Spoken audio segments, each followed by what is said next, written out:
In the words of George Russell, Yabba-Dabba-Doo. What a thing to say after your second win. Just wow. Didn't I tell you, or did I not tell you, Austria would find a way to make things interesting? And boy, did it ever.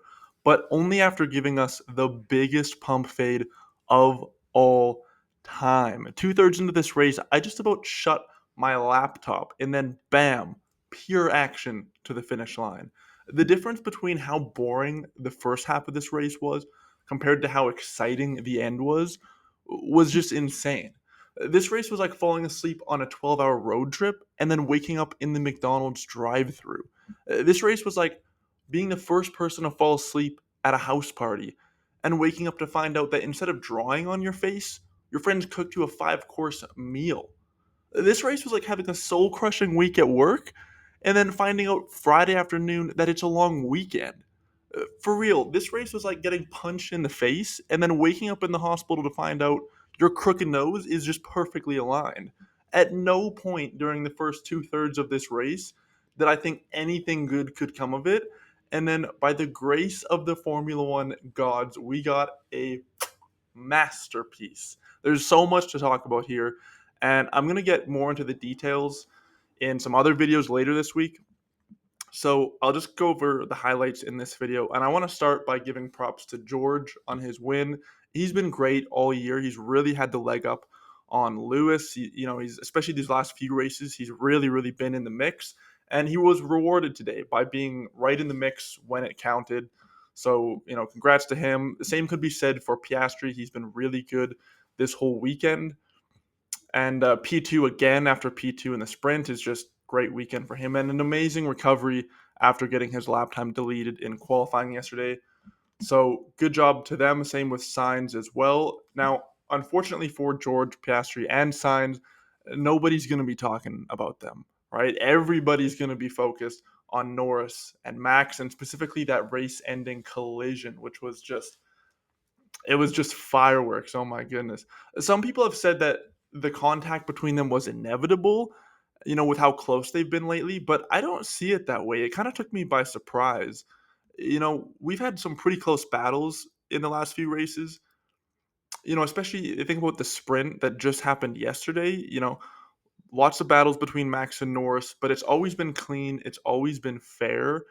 And to be perfectly clear, this is the Max that I'm used to seeing against Lewis and all the other drivers, but I've never really seen him be this aggressive against the likes of Norris or Charles uh, back when Charles was fighting for wins. Max has always seemed to give them like those two a little more caution in my view. But man, starting with that block that Max did, Norris goes for the dive bomb inside of turn three, and Max moves the last second. Right from that moment, that was right at the beginning of this like 12 lap battle between them.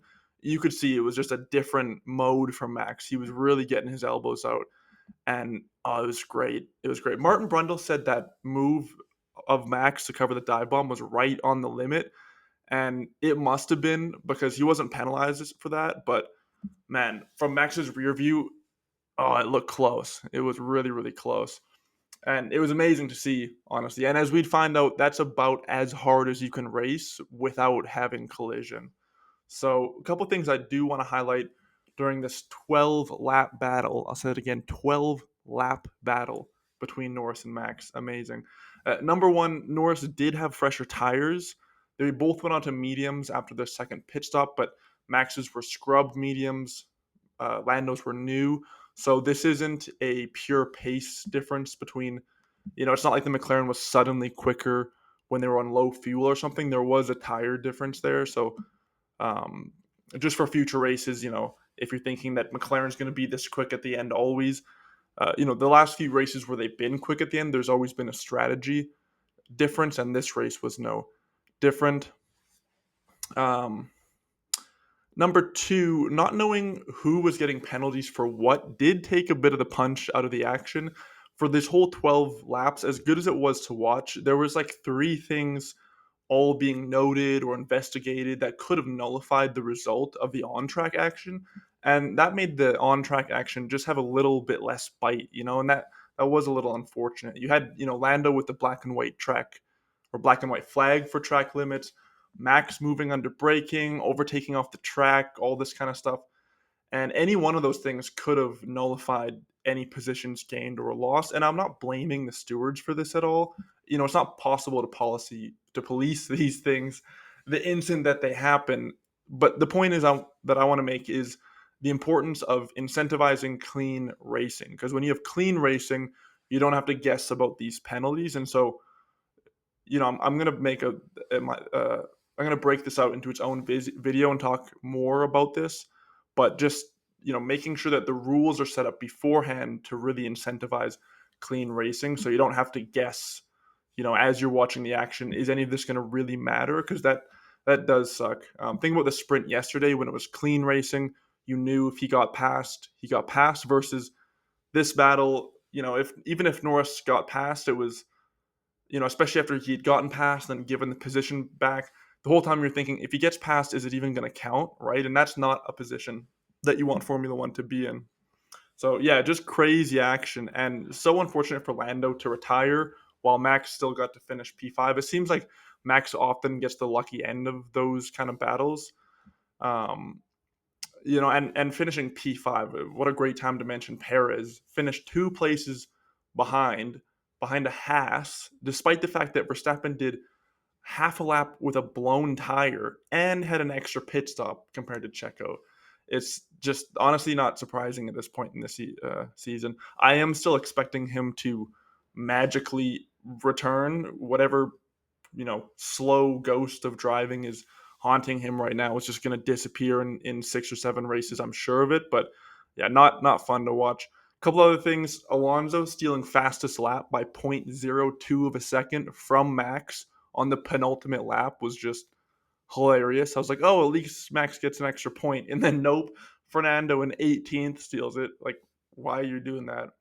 And then to come full circle, Russell celebrating his second win with a Yabba-Dabba-Doo radio. That's just peak Russell moment. Like, I swear he's got some bet with his crewmates to see like how many goofy phrases he can get onto television, because it's just hilarious. I love to see it. And Toto being happy on the radio is just classic. That's great for the sport. So yeah, that's my initial reactions to the 2024 Austrian Grand Prix. There's so much more that I want to talk about and get into the nitty gritty details, like the DRS trains that were forming throughout this race, what McLaren does after this. Haas had an amazing race, double points finish, didn't mention them at all. So get subscribed to see those videos later in the week.